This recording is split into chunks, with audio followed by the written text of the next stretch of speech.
The Constitutional Court has set aside with costs the decision by Communications and Digital Technology Minister Khumbudzo Ntshavheni when determining the analogue switch-off date to the 31st of March 2022 and later amended to June the 30th, 2022. The ConCourt judgment, which found the minister's decision unconstitutional and invalid, comes after free-to-air broadcaster ATV approached the court to challenge an earlier decision by the High Court for the switch-off to take place at the end of this month. The ETV challenged the analogue switch-off deadline on the basis that it is unlawful and unconstitutional, as it will cut off millions of indigent households that do not yet have access to set-top boxes.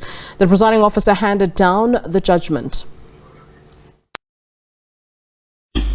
Leave to appeal directly to this court on an urgent basis is granted. 2. The appeal is upheld. 3. The order of the High Court is set aside and replaced with the following. A. It is declared that the announcement of 31 March 2022 as the final switch-off date of the analog signal and the end of dual illumination issued by the Minister of Communications and Digital Technology on 28 February 2022 in terms of the Broadcasting Digital Migration Policy as amended is unconstitutional, invalid, and is set aside. B. It is declared that the minister's decision to impose a deadline of 31 October 2021 to register for set-top boxes is unconstitutional, invalid, and is set aside. C. The minister must pay the costs of the applicants, including the cost of two counsel were so employed. 4. The minister must pay the applicant's costs in this court, including the cost of two counsel. I hand down the judgment. All right, let's discuss this further then. We are now joined via Zoom by People's Media Consortium's Sen Logart. A very good afternoon to you, sir. Thank you so very much for joining us here on SABC News. Thank you for having me. And let's start off then with your reaction to the ConCourt's judgment. I mean, quite a scathing judgment, really, for the Minister of Communications. In fact, they've said that the Minister, Khumbudzo Ntshavheni, had erred on several accounts. What is your reaction? I think the court judgment was proper. And many times it refers to justice and equity. It ruled in that way. So while you say ETV were the ones leading the case, the court actually looks at point 99, I think it says, although the submissions of Vodacom, Centec, ICASA carry some weight, in some aspect, they reckon that the balance in the interest of the communities, those that media monitoring and SOS were representing, overrides this. And therefore, the arguments that we've historically been making on this program and others about the 2 million indigent communities that will be excluded, the court reckoned you cannot do that. For us, the court didn't want to go into the arguments about they'll be denied freedom of expression, they have no money to kind of get this. The court just simply said the decision was irrational and illegal. But you know what is so sad, and this is where I agree with your summation, is that the court basically says that you need to consult industry players and those who work with the public, the listeners and the viewers. Now, that is an easy thing to do. Yeah. This is what governments are about, right? If governments have to be advised by courts to listen to citizenry, I really think there's a problem.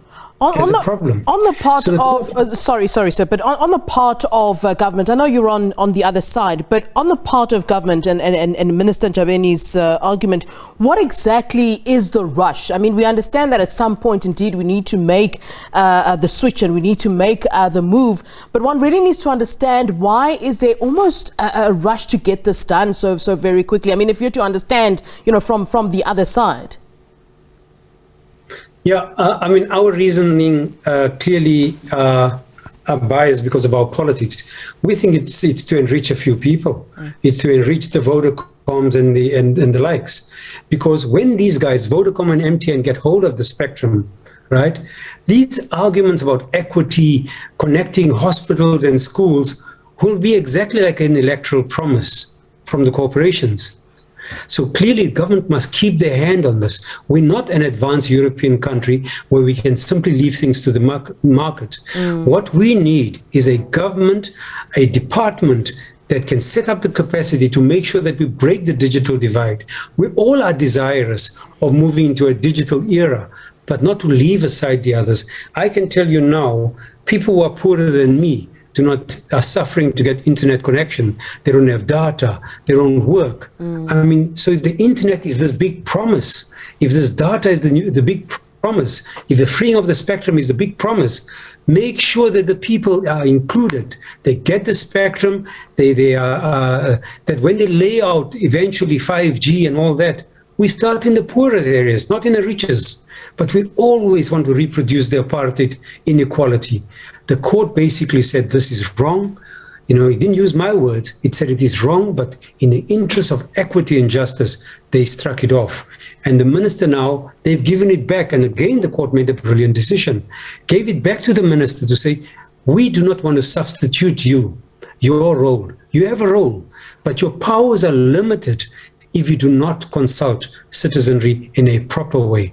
We are waiting, and we're saying as activists here, we are willing to work with the minister. There are groups that we work with, SAF2, a media monitoring group, SOS, as you've heard, Black Sash, all those who work around social grants are ready to work with people. But, you know, we're already struggling to get people their 350 Rand back, which may be taken away. So clearly these groups are stressed, but digital rights are real rights, the human rights, and the court is right to have ruled the way it did. Yeah, we understand that the Save Free TV campaign, as you've kind of mentioned, really is not entirely opposed to digital migration. Talk to us about some of, you talk about the issue of the indigent people in society, some of the issues that you have with that switch off process as it does sort of currently stand. I mean, the court basically said that by the minister's own argument. So the court didn't even look at the arguments of ETV, MMA and others. It simply said by the minister's own argument that for the next 3 to 6 months or so, a number of people, 2 million odd, would be excluded. I says, but how can you exclude them when they are getting coverage now? So clearly for us, we also advise through our advocacy that the African Union Broadcasting Association actually have a two-tier system where they've set aside some spectrum for the poorer communities who are getting terrestrial TV, satellites. That's fine, and then the rest can live on digital. We're not here to impose what the minister should do. What we agree with is that we need to move to a place where there be better signal, better transmission, fast internet, etc. But I think it will be immoral for us to enjoy 5G and our neighbors, because they are jobless or the flood has damaged their homes, as the minister argued, right? They should not have access to this. Clearly, we are all in this together, and the minister must regard digital rights as human rights. I would never have said this 10 years ago, but it's a real right. We all can't do with our connectivity these days. Right. Don't exclude people. Yeah. Mr. Logart, it's been a pleasure talking to you. Thanks very much for weighing in on this issue. Thank you very much, Logart. Thank you for having me. We much appreciate it. All right, here he represents the People's Media Consortium there, as the ConCourt ruled that South Africa may not switch off its analog TV signals on the 30th of June 2022.